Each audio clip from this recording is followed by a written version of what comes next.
हम मीनू झा गोर लगै छी समस्त मिथिलावासी के।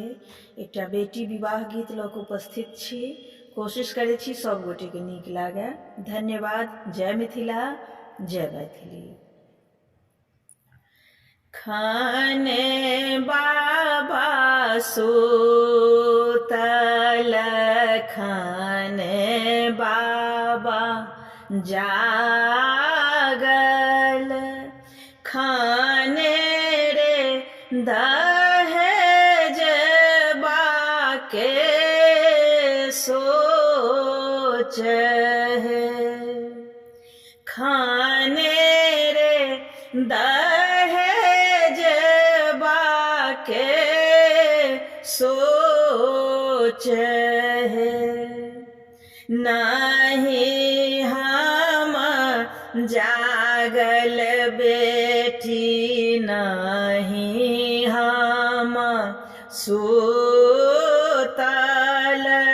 नहीं रे दहेज बाके सोच है, नहीं रे दहेज बाके सोच है। आजो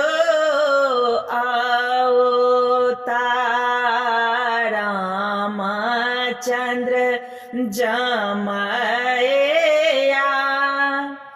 दुअर क्षमा क्षमा होई है।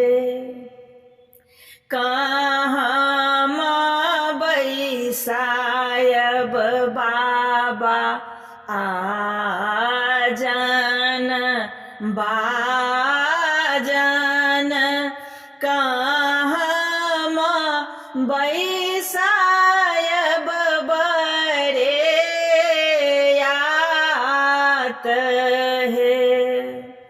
कूड़ खेत बैसायब बेटे आजन बाजन, दुअर बैसायब बरे यात है।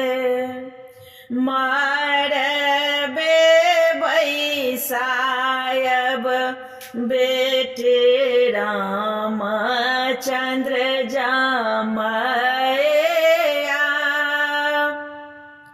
दुअर क्षमा क्षमा होई है। कथिल संबोधब बाबा आजन बाजन, कथिल संबोधब बरे यात है। कथिल संबोधब बाबा रामचंद्र दुलरोआ, दुअर क्षमा क्षमा होई है। टाकल संबोधब आजन बाजन, धोतिल संबोधब बरे यात है।